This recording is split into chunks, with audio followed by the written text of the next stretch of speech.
Mukunda jewellery హనుమకొండలోని అతిపెద్ద jewellery mart December 14న గొప్ప ప్రారంభం. 3 నుంచి 24 వరకు నాకు తెలిసి ప్రసాద్ గారు చాలా తక్కువ ఇంటర్వ్యూస్ ఇవ్వడం, తక్కువ ఇంటరాక్షన్ అయింది. రీసెంట్ టైమ్స్లో ఎక్కువ పబ్లిక్లోకి రావడం, పర్సనల్ లైఫ్ని షేర్ చేసుకోవడం. ఎందుకు సడన్గా? తెలిసి కూడా చాలా మంది మీరు మీ వైఫ్ రావచ్చు కదా ఇంటర్వ్యూకి అని అడుగుతారు. తెలిసి ఒక పర్సన్ అడిగితే నాకు చాలా బాధ అనిపించింది. ఓకే తెలుపుతున్నారు నన్ను. ఒక డిప్రెషన్ నుంచి బయటికి రావడానికి Shiva I made my self. ఈ కలవాలి మళ్ళీ ఇదేం ఆలోచన లేదా? పెళ్ళి ప్రతి ఒక్కరికి డ్రీమ్. పిల్లలు, ఫ్యామిలీ, ఇట్లా సొసైటీలో ఎలా ఉండాలి అలాగే స్టార్ట్ చేసాం. అది నా వైపు కుదరలా. ఇంకోసారి డేర్ చేసేంత ఓపిక లేదు. నేను ఇప్పుడు కమెడియన్గా చూస్తారు కదా ఆడియన్స్. నాకు అసలు ఫస్ట్ నుంచి ఇష్టం లేదు కామెడీ. ఒక వేరే ప్రసాద్ బెహ్రాని ఎప్పుడైనా చూపించుకోవాలి, ఇలా రాస్తే జనాల్లోకి వెళ్తారు అని ఎప్పుడు అనుకోలేదండి. నువ్వు చూసే షార్ట్ ఫిల్మ్ హీరోయిన్స్ని బాగా ఫాలో అయిన ఇన్ఫ్లుయెన్స్ చూసి అందరికి ఫేమస్ చేయాలి, అందరూ ప్యాన్ ఇండియా స్టార్స్ అయిపోవాలి, అందరికి క్రోర్తో రెమ్యునరేషన్ కావాలి. నాకు అది నచ్చదు. ప్యాషన్తో యాక్ట్ చేసే వాళ్ళకి కానీ, లేకపోతే ఇలా అనుకోని ఇలా చేసే వాళ్ళకన్నా ఇలా ఇన్ఫ్లుయెన్స్ ఇన్స్టాగ్రామ్లో రీల్ చేసే వాళ్ళకి ఎక్కువ ఉంటుంది. ఏమనిపించింది? నా మీద చాలా జరిగినాయండి. అలాగే షార్ట్ ఫిల్మ్లో హిట్ అయిపోయి సినిమాలో వచ్చింది. ప్రసాద్ బెహ్రా ఫేమ్ ఉన్న ఒక పర్సన్కి ఒకలా మాట్లాడడం, ఫేమ్ లేని పర్సన్తో ఒకలా మాట్లాడడం మీరు ఎప్పుడు జరిగింది? మీరు ఎప్పుడు చేయలేదు? అది ఒక ఇంటర్వ్యూలో ఒక అతను అడిగారు. అక్కడి నుంచి అది యాటిట్యూడ్ మారింది. మొన్న ఒక అతను ఎవరు వచ్చి పిలిచి పరిచయం చేశారు. నమస్తే అండి అన్న. అర్థం చేస్తుంటావా? భోజనంకి వెళ్తాం, రా పెడతాం, భోజనం పెడతాం. ఏం రియాక్ట్ అవ్వాలి ఆయనకి? రాను చేస్తున్నప్పుడు ఎలా పడితే అలా చేస్తున్నారు, చిల్లర కంటెంట్ చేస్తున్నారు. ఎక్కడి నుంచి నన్ను ఎపిసోడ్లు ఎవరైనా తీసుకోండి, నేనైనా సరే ఎక్కడైనా తీసుకొస్తాను. రెడ్డి గారి క్యారెక్టర్ చేసినాము, ఏదో బ్రాండ్ ప్రమోషన్ చేశాడు ఆయన, ఏదో షాపింగ్ మాల్ ఎంతో 5,000 10,000 ఇస్తారు పాపం. దాని కింద కమెంట్ చేశాను, నీ మీద గౌరవం ఉండేది ఇలాంటి షోరూముల్ని ప్రమోట్ చేయడం వల్ల నీ మీద ఉన్న గౌరవం పోయింది. ఎవరు తిండి మేడం వీళ్ళు ఇస్తారు? ఫ్రీగా యూట్యూబ్లో చూస్తున్నావు అక్కడ నువ్వు పే చేయట్లా. అంటే మళ్ళీ నాకు అంత ధైర్యం లేదు శివ, చాలట్లేదు. జరుగుతున్నాయి, మేము ఇంటరాక్ట్ అవుతున్నాం, నేను అమ్మాయిలతో కలుస్తున్నాను, బట్ ఏదో ఇంట్లో కలాలు తప్పదంటే ఫోర్స్ చేస్తాను అమ్మ అంటే మళ్ళీ పెళ్ళేది నాకు. కానీ ధైర్యం చాలట్లేదు.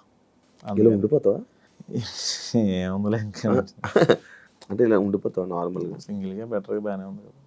అది ఉండాలి కదా, మనకు ఏ ఉండాలి, ఫ్యామిలీ ఉండాలి, అది పద్ధతి, లైక్ ఎలా అంటే బాధ్యతలు ఉండాలి, ఉంటే బాగుంటుంది కదా, లైఫ్ బాగుంటుంది కదా. అలా అనుకుంటున్నావా? అంటే అలా పెళ్ళి ప్రతి ఒక్కరికి డ్రీమ్. మా పిల్ల అలా ఉండాలి, పిల్లలు, ఫ్యామిలీ, ఇట్లా సొసైటీలో ఎలా ఉండాలి అలాగే స్టార్ట్ చేసాం. అది నా లైఫ్లో కుదరలా. ఇంకోసారి డేర్ చేసేంత ఓపిక లేదు. అది భయం. ఇండస్ట్రీలో ఉండడం, ఎక్కువ అమ్మాయిలతో మాట్లాడడం, ఎక్కువ అమ్మాయిలతో క్లోజ్గా అవ్వడం, క్లోజ్గా ఉన్న వీడియోస్ వల్లే ప్రాబ్లం, ఇలాంటి ప్రాబ్లమ్స్ ఏమైనా వస్తాయి? నాకు రావన్న, నాకు ఆడమగ తేడా ఉండదు షూట్లో, తిట్టేస్తాను అందరం. నేను బేసిక్గా నన్ను అనుమానించరు కూడా అంత త్వరగా. ఈడితే ఏ అమ్మాయి ఉండదు, నోరికి ఏ అమ్మాయి ఉండదు, వాళ్ళే ఫిక్స్ అయిపోతారు. అట్లా అలాగే ఉండకండి, అలాగే ఉంటుంది. అది కూడా నిజమే. సో అనుమానించడం త్వరగా. ఓకే. నేను యాక్చువల్లీ ఇందాక ఒక డిస్కషన్ వచ్చింది ప్రసాద్ బెహ్రా, ఇందాక ఒక 2 days నుంచి మాట్లాడుతుంటే ప్రసాద్ బెహ్రాని ఇంటర్వ్యూ చేయాలనుకుంటున్నాను. అవును, ఈ మధ్య బాబో పాప అంట అని అన్నాను. బాబో పాప నాకా? అదేంటి అలా కాదు కదా, బ్రేకప్ అయిందా లేదే అని. అంటే ఈ విషయం ఇంకా పూర్తిగా ఎవరికి తెలీదు. నేను డప్పు కొడుతూనే ఉన్నాను ఇంటర్వ్యూలో, నాకు బ్రేకప్ అయిందా అని. నాకు ఐ లవ్ యూ మెసేజ్లు వస్తాయి Shiva. Dot dot dot dot పెట్టి ఐ లవ్ యూ అన్న, sorry I love you so much అని డాట్ డాట్ డాట్ అన్న కింద అలా స్క్రోల్ చేసుకుంటూ వెళ్తే ఒక్క రిప్లై అన్న అని వస్తుంది. ఈ ఐ లవ్ యూ చూసి ఎగ్జిట్ అయ్యే లోపు స్క్రోల్ ఓకే మనకి రాసి పెట్టలేదు. చూస్తా, అన్ని మెసేజ్లు చూస్తా, అన్ని చూస్తా, ఆల్మోస్ట్ ప్రతి మెసేజ్. నాది ఎందుకు చూడలేదు బ్రో? 2003లో పెట్టింది చూసాను నేను. బాబు అంటే మనకి అల్గారిథం ఉంటుంది యూట్యూబ్ అల్గారిథం. యాంకర్ శివ అలా చూసి ఇచ్చేలోపు ఏదో సమ్వేర్ ఏదో అప్పుడు చూసినప్పుడు ఒక ఐరన్ వచ్చింది. అమ్మో వద్దు. తర్వాత యాంకర్ శివ ఇలా ఇంటర్వ్యూ అడిగారని అప్పుడు తమిళలో ఉండే. అవును, తమిళలోనూ తమిళ కాదు అనుకుంటా అప్పుడు. అడిగితే యాంకర్ శివ, అమ్మో యాంకర్ శివ వద్దు సార్. ఓకే, ఇప్పుడు జనాల్లో నలగడం అవసరం. ఆ తర్వాత స్కిప్ అయిపోయింది. అప్పుడే కొత్త, అప్పుడే ఫ్రెష్ అనుకుంటా. నేనా? Like breakup 2022 22. దాని తర్వాత వెంటనే నేను 23 స్టార్టింగ్లో పెట్టాను. అక్టోబర్లో పెట్టు. అక్టోబర్లో స్టార్టింగ్ ఫోన్ చేశా, ట్రై చేశా.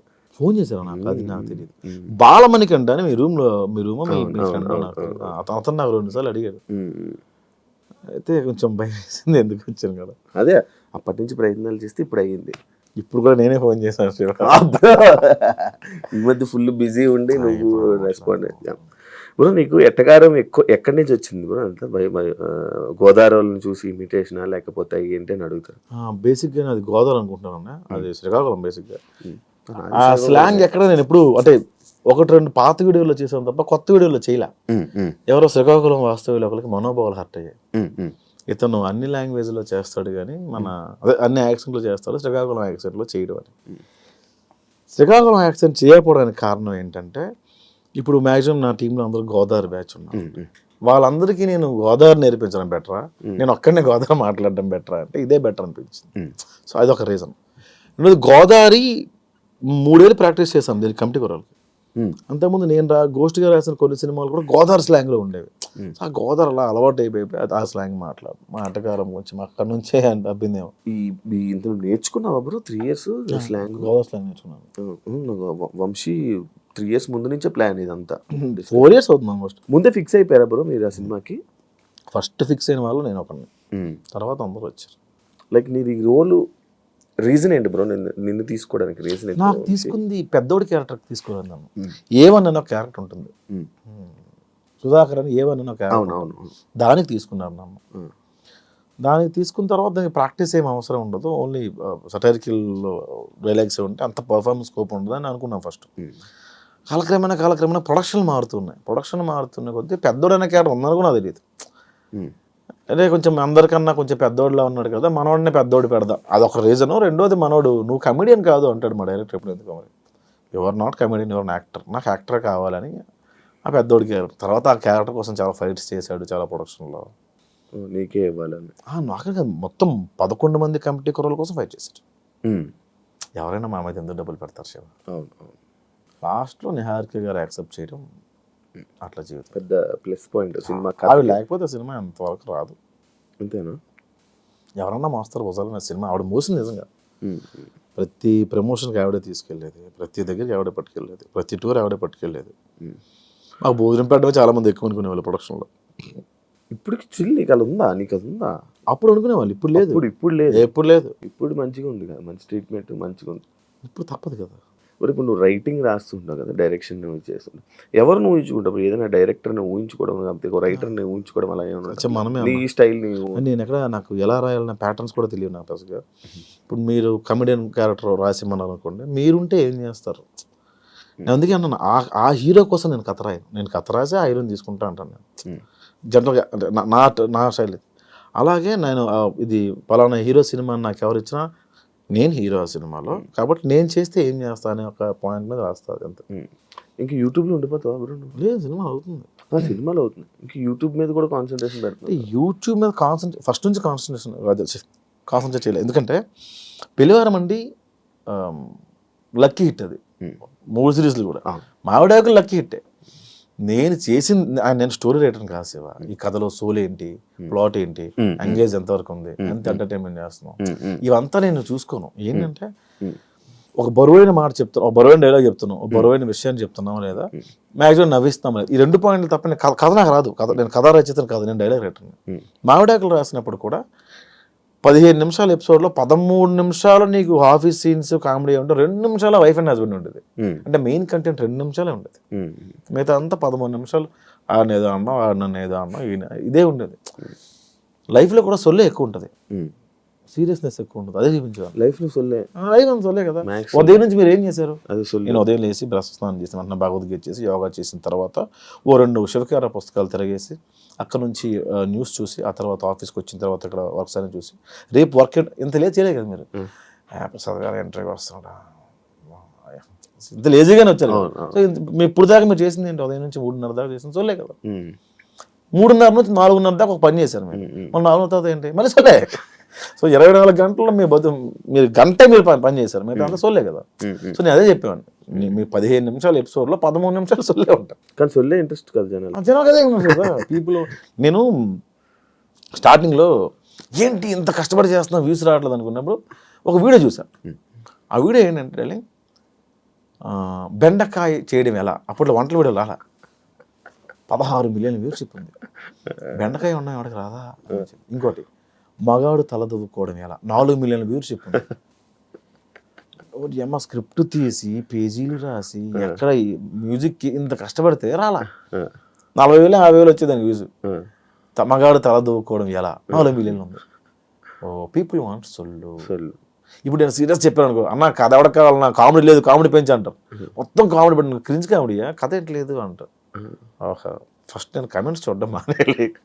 కామెంట్ పట్టించుకుంటావు ప్రతి అంటే పెళ్లివారం అని రాసింది ఆడియన్స్. వాళ్ళు అర్థమైంది విరాయిస్తాక నీకు లవ్ స్టోరీ ఉంది ఇక్కడ, అర్థమైందంటే అవునా ఓకే నెక్స్ట్ ఎపిసోడ్ విరాయిస్తాడా లవ్ స్టోరీ. జేసీని ఇప్పుడు కొడతావు నాకు తెలుసు, జేసీని కొట్టాలా, నెక్స్ట్ ఎపిసోడ్ జేసీని కొట్టాలి. ఈ 5 hours మొత్తం ఆడియన్స్ కింద కామెంట్స్ తీసుకుని కదా. పెళ్లివారం అంటే అంతదే, పెళ్లివారం అండి ఈ మధ్యన బాగోట్లేదు, 7 episodes వేసాను సీజన్ 3 అట్లా. ఇప్పుడు ఫైనాన్షియల్గా అంతా హ్యాపీ బ్రో? హ్యాపీ అంటే ఫ్రమ్ అంటే యూట్యూబ్ నుంచి ప్రాంప్ట్ ఉంటుంది గురు, నిపుణటం నుంచి. సినిమాలు కొంచెం లేట్ అవుతాయి బట్ ఓకే. ఫైనాన్షియల్గా మంచిగా స్టేటస్ బాగుంది. ఇల్లు కొనుక్కున్నాడు మాది పల్లెటూరు, గవర్నమెంట్ ఇచ్చిన ల్యాండ్లో గిల్ అవుతుంది కన్స్ట్రక్ట్ చేసుకున్నాను.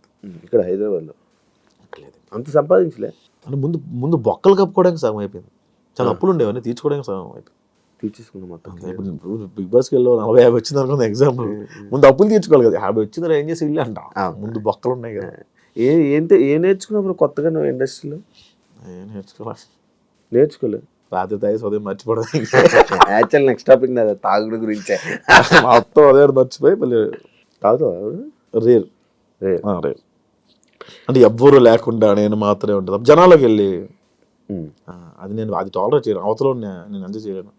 నువ్వుగా తాగి నేను 2 పెగలే మా గగనం ఫోన్లు ఇంకా ఆ రోజు మనం మాట్లాడదు బ్రదర్ అసలు మీరు గ్రేట్ పర్సన్ అదే 2 పెగలే ఫస్ట్ వీడు 10 తర్వాత నా ఫోన్ చాలా మంది లిఫ్ట్ చేయరు. అవునా? చాలా మంది చిట్నో ఏమన్నావు మళ్ళీ పొగకుండా యాడ్ ఏముండదు. అంటే శివ ఆ రోజు ఇంటర్వ్యూలో ఈ పాయింట్ మనం హ్యావ్ టు డిస్కస్, అంటే మనం చేయాల్సింది మనం ముందు అనేసాం. It's okay but yeah I got recognition from this entry, so thank you so much your the reason for me. అయిపోయింది. అరే ఏం కాదురా, ఓకే మళ్ళీ చేస్తాను. ఇలా ఇంట్రెస్టింగ్ నెంబర్ కాల్. నార్మల్గా ప్రతి ఒక్కరికి అలవాటు ఉంది కదా తాగాక ఫోన్ చేయడం. నేను అందరితో హ్యామీలీ చేస్తా, ప్రాబ్లం అది. ఎస్డి చెడాగరికి ఫోన్ చేస్తా, ప్రసాద్ రేపు మాట్లాడుతా ఉన్నా అదే ఏంటి అమ్మా ఎస్డి సార్కా, ఎస్డి సార్కి డాన్ గడికి మా టీంలో అందరికి అప్రిషియేట్ చేయాలంటే 2 పెగలేసి చాలా బాగా చేస్తారు రాస్తా. సార్ నాకు అర్థమైంది సార్, పడుకోండి సార్ ప్లీజ్.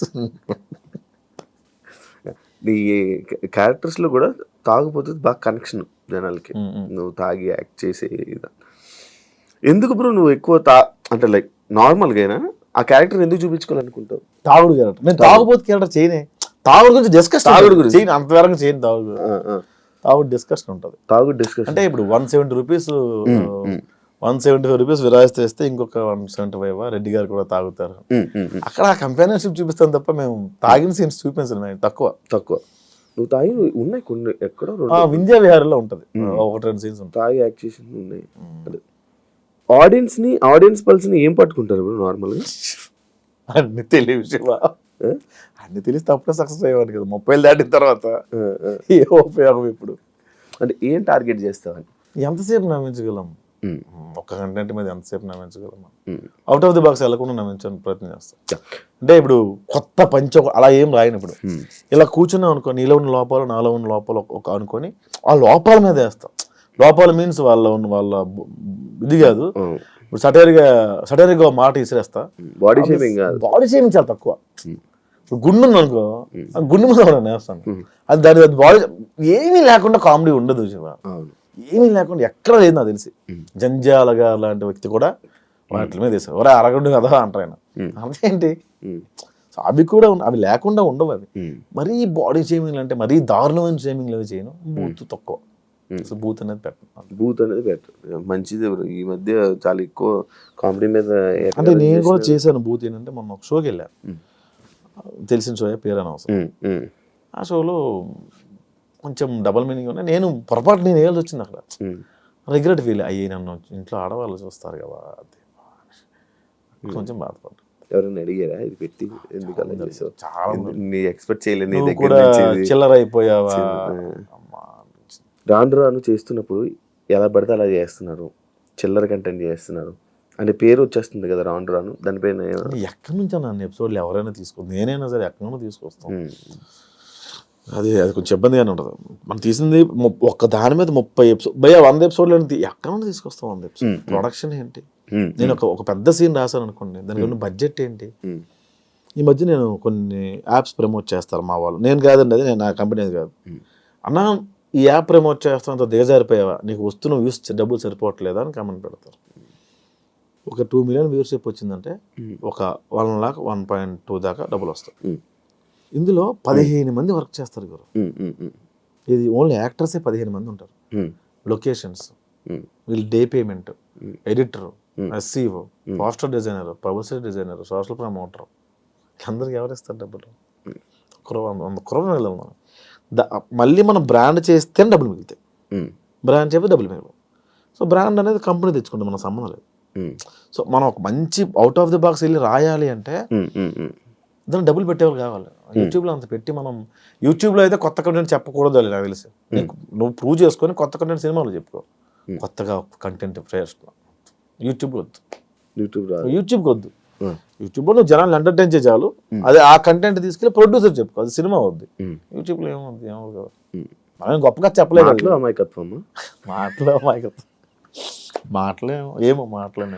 అమాయకత్వంగా ఫేసు ఎక్స్ప్రెషన్స్తో ఆడియన్స్ని కనెక్ట్ చేయడం, మాటలతో చేతబడి చేయడం. అంటే ఇది ఎక్కువ రోజులు ఉండదని నేను బలంగా నమ్ముతాను శివ. ఏది ఎక్కువ రోజులు ఉండదు.